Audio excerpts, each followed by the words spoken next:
bem? Seja muito bem-vindo ao programa Sinap no Ar, o programa produzido pelo Sindicato dos Advogados do Estado do Paraná. Obrigado a você pela audiência, né? Nosso amigo que está pela Rádio Blitz.net e também você que nos acompanha pelo canal 5 da NET, CWB TV. Doutor Vitor Hugo, primeiro vou te dar um olá, tudo bem? Tudo bem, estamos aí para mais um programa, 55º programa. E eu tô quebrando o protocolo. Mas fica à vontade, o senhor é o diretor do programa. Não é assim que a gente começa o programa Sinap no Ar. E o que temos de diferente? Não, mas hoje é uma data especial.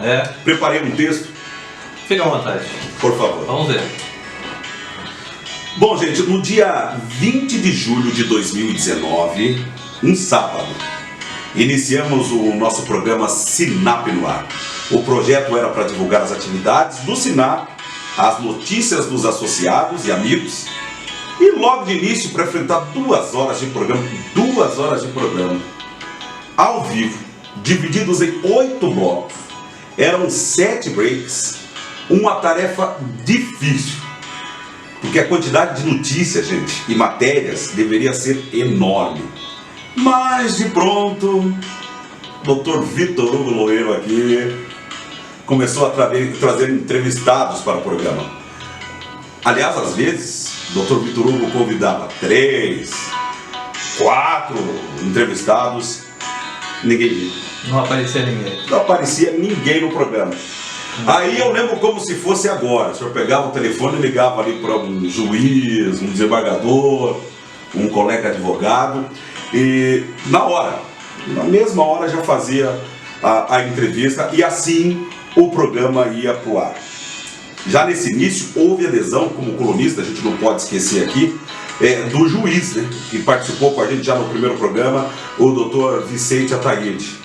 Aqui a gente manda um grande abraço, foi nosso primeiro colunista.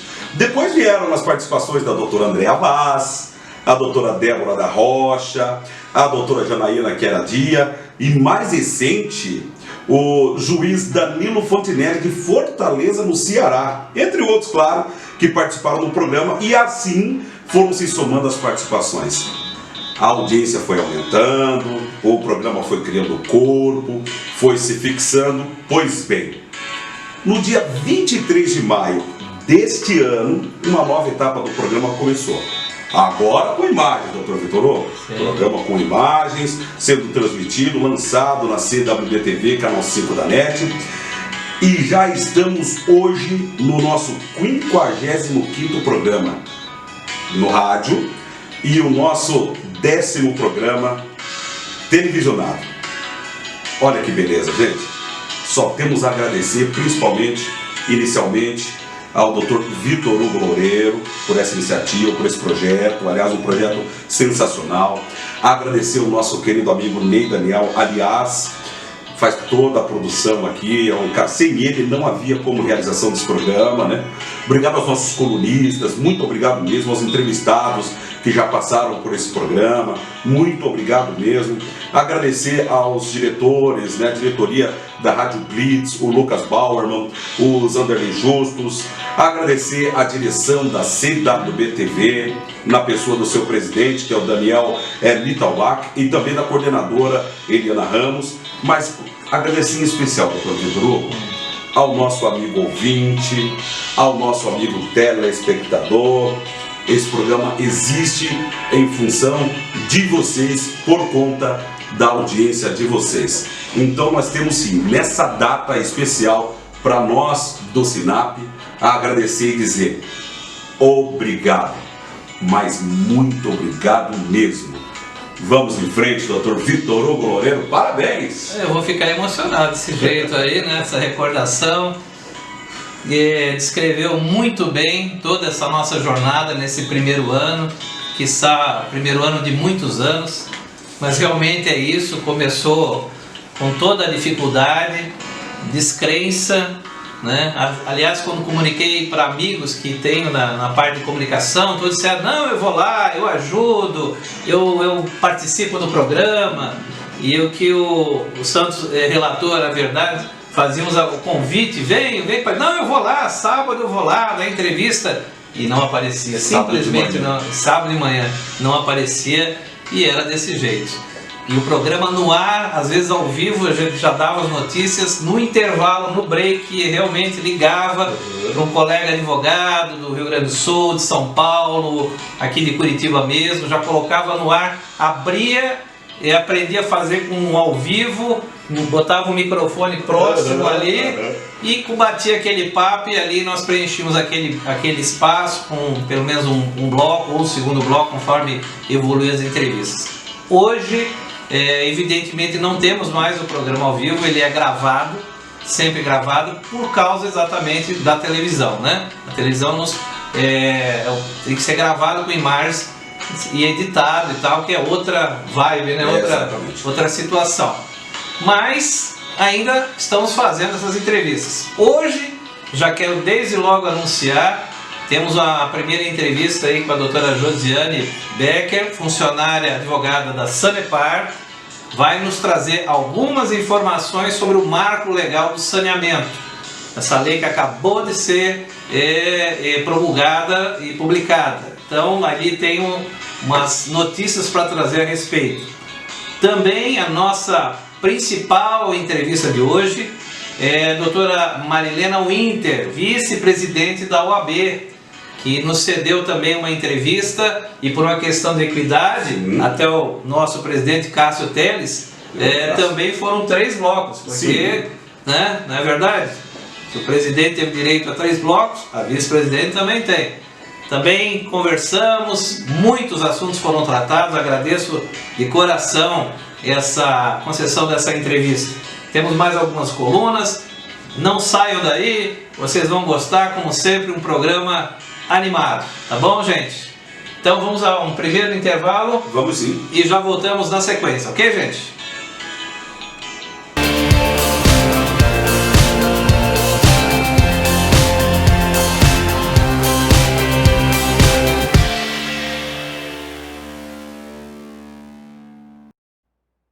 Programa Sinap no Ar, um programa produzido pelo Sindicato dos Advogados do Estado do Paraná. Hoje a convidada é a doutora Josiane Becker, e vem nos explicar essa lei nova, a questão do marco legal do saneamento.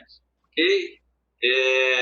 Ela é pós-doutora em Direito Público na Itália, doutora e mestre em Direito Público na Pontifícia Universidade Católica em São Paulo, a PUC São Paulo, consultora do escritório Sampaio Sá, Advocacia e Consultoria Jurídica, né?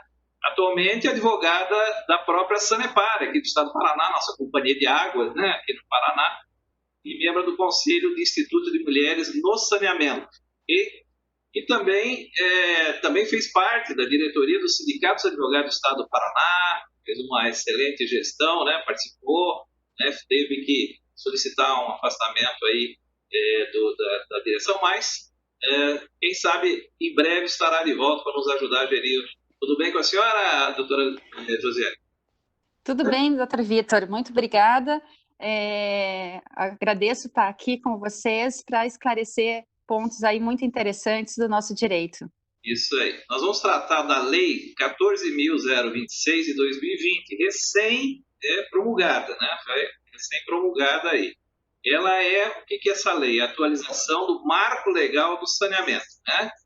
Então é isso que nós vamos falar. Primeiro, essa definição, doutor, eu peço, defina assim, o que é esse marco legal de saneamento, porque nós temos aí colegas que estão nos assistindo, juízes, embargadores e pessoas da área de direito, promotores, então a eles já, as partes legais, tudo aí, mas temos estudantes acadêmicos de direito que assistem o nosso programa e até pessoas leigas e tudo mais. Então vamos uma definição para que possam entender o que é esse marco legal do saneamento. Fique à vontade, doutor.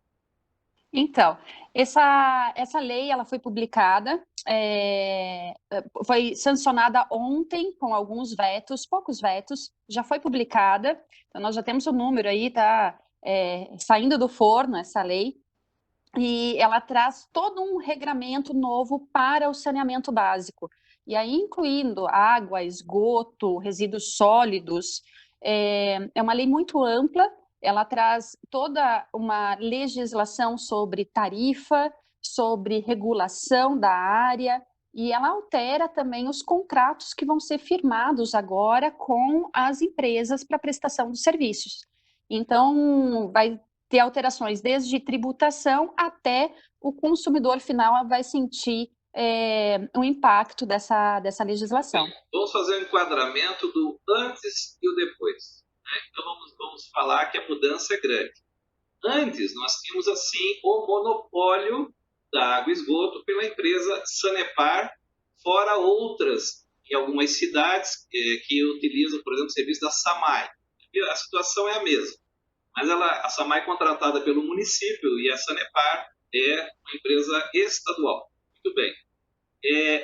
Como é que acontecia antes? Ela tinha um projeto para desenvolver ali a situação de esgoto, a implantação do sistema de água. Como é que funcionava esse serviço que a Sanepar prestava? A prestação de serviço, a titularidade da prestação de serviço é dos municípios e na região metropolitana ainda tem a interferência do Estado. Essa prestação de serviços dos municípios, quando eles optavam em fazer a prestação com algum outro agente do Estado, como as companhias de saneamento estaduais, elas firmavam um contrato de programa, que é um contrato que não dependia de licitação, firmado diretamente com o ente.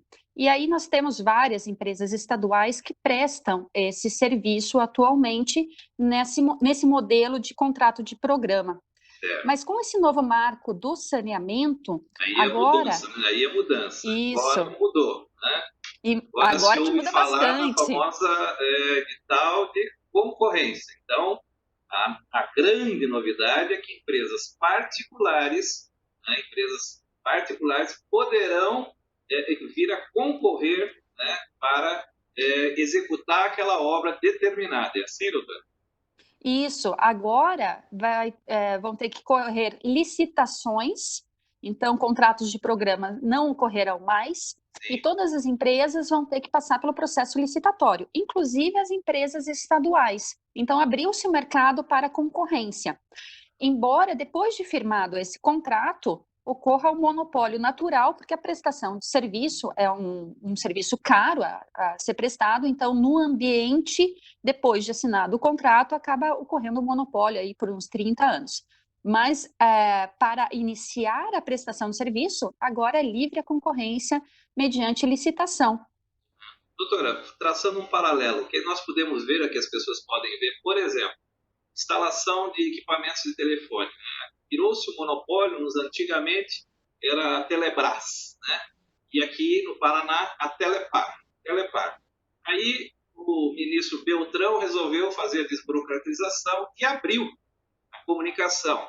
Hoje temos 4 bandeiras aí, né? Oi, Vivo, Claro, TIM, que dividem de forma particular a telefonia no Brasil, havendo aí assim a concorrência. Nesse sentido, a concorrência irá melhorar em que sentido para o consumidor, o cidadão? Bom, o consumidor, talvez a curto prazo, ele não tenha um impacto tão grande na prestação do serviço. Mas a longo prazo, pode ser que ele tenha um impacto em relação às tarifas, porque como é um ambiente caro, é um serviço que não é barato para ser prestado, depende de obras públicas, e a intenção é que todo o Brasil seja saneado até 99% seja saneado até 2033, então vários investimentos vão ser feitos, só que esse investimento ele precisa ter um retorno, e esse retorno vai ter um custo que ao final será repassado para o consumidor. Mas a curto prazo não, a longo prazo. Só para entender, então, vamos dizer, desonerar essa obra, a Sanepar deixou de fazer determinada obra de água ou de esgoto numa cidade determinada. Isso não desonera o custo de manutenção da própria Sanepar, do seu quadro de funcionários, de engenheiros, de pessoal que faz a obra. Isso não chega a desonerar a Sanepar, sendo essa obra realizada por uma empresa particular? Sua pergunta é extremamente importante, doutor Vitor, por causa que a remuneração, ela passa não só pelo investimento que vai ser feito para a universalização do saneamento, mas o investimento ele também precisa remunerar o que já existe, a estrutura existente, porque a estrutura existente é como se fosse nossa casa, a gente precisa manter. Então, precisa fazer uma manutenção dessa estrutura para que o serviço seja bem prestado. E essa manutenção também é cara. E então, nós já arcamos com esse serviço de manutenção em toda a rede. Quanto mais antiga a rede, mais cara é a manutenção, como é. Se fosse a gente cuidar da nossa casa, a gente sempre tem que estar ajeitando uma coisa ou outra, Doutor, senão para de exatamente. funcionar. E nós temos visto, doutora, veja bem, por exemplo, vamos ainda usar a referência à empresa de telefonia, que a própria empresa de telefonia, ela já contrata, subcontrata empresas que são aqueles que instaladores, que passam o cabeamento, que fazem a instalação na casa de determinada pessoa, que necessariamente não são os funcionários das companhias telefônicas, certo? No caso da Sanepar, nesse primeiro momento, nós estamos falando de obras físicas, né? Obras físicas, ou a construção, o exemplo que a senhora deu da casa, seria a galeria, né, de águas, de esgoto, ou a galeria, ou a distribuição da água na cidade onde é feita a obra. Mas haveria mais uma questão de serviço a mais, por exemplo, da instalação do relógio, do medidor na casa da residência das pessoas, e até da leitura desse medidor, que é para abastecer as informações de recebimento da fatura. Como é que fica essa situação? Sim, toda a estrutura ela é bem complexa, né, porque ela vai desde a rede até o relógio, né, que é o medidor, até as estações de tratamento. E as estações de tratamento, é interessante até trazer um dado, que todo o esgoto coletado aqui no estado do Paraná é tratado. Então, são várias estações de tratamento de esgoto, até a disposição final. Então, é desde a coleta do esgoto até a disposição final, existe toda uma estrutura para a prestação desse serviço, e a coleta não significa tanto de valor, mas sim o tratamento. O tratamento é um valor mais significativo, e da água, desde a captação até a entrega, e aí também passando pelo tratamento. Vou fazer uma tudo pergunta. Isso. Eu não li o marco, né? Não li a questão da lei, mas uma pergunta aí de consumidor. Por exemplo, vai chegar ao ponto, por exemplo, de montar uma estação de tratamento privada para fornecer esse serviço para a Sanepar? É possível isso também? Sim, é possível. Será possível, porque tem a possibilidade de subcontratações, e a legislação até permite que sejam feitos consórcios, né, privados para a prestação desses serviços. Então, parcerias público-privadas. Então, pode ocorrer, sim, de ter privado com o tratamento do nosso esgoto. Doutor, se nós não temos um ganho assim a curto prazo, colocando mais a longo prazo, mas a questão do gerenciamento de uma obra por licitação, que se entende primeiro é uma diminuição de custos para o próprio Estado.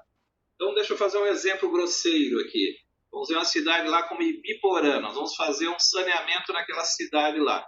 Aquela obra iria ser realizada pela Sanepar com recursos que o governo estadual ia fornecer. Vamos dizer que custaria 10 milhões de reais uma obra lá. Licitada essa obra, o normal é que esse valor ele caia, porque é uma situação melhor. Então, vamos dizer que essa mesma obra orçada por 10 milhões consiga ser executada por 5 milhões. Entendeu? O Estado não tem essa economia de recursos, então, que gastaria com a Sanepar, gastando com uma empresa da iniciativa privada? Sim, de novo, sua pergunta é muito importante, porque esse foi um dos principais pontos polêmicos da lei. Eu diria até a principal polêmica quando era projeto de lei, que foi muito discutido no governo. Porque os pequenos municípios, eles não são autossustentáveis. Então, essas obras que são caras nos pequenos municípios, não há um retorno do investimento a curto prazo e a médio prazo. Quer dizer que quem dirá a longo prazo? Toda tarifa arrecadada não paga o investimento, é isso que a senhora quer dizer? Não. Porque arrecadar naquela cidade não paga um investimento dessa estrutura, não é isso?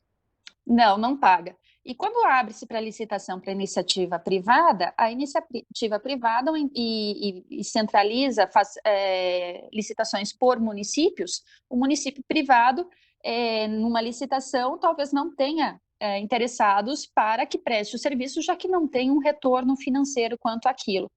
O governo informa que fará licitações em blocos, mas para isso ainda precisa uma regulamentação, precisa um amadurecimento ainda da forma como será tratada, para não prejudicar esses pequenos municípios, porque senão, inevitavelmente, indo para o privado, eles serão prejudicados em razão de que não tem remuneração. Doutora, nosso tempo aqui está curto nesse bloco, nós vamos fazer um intervalo e o assunto vai continuar após o break, tá?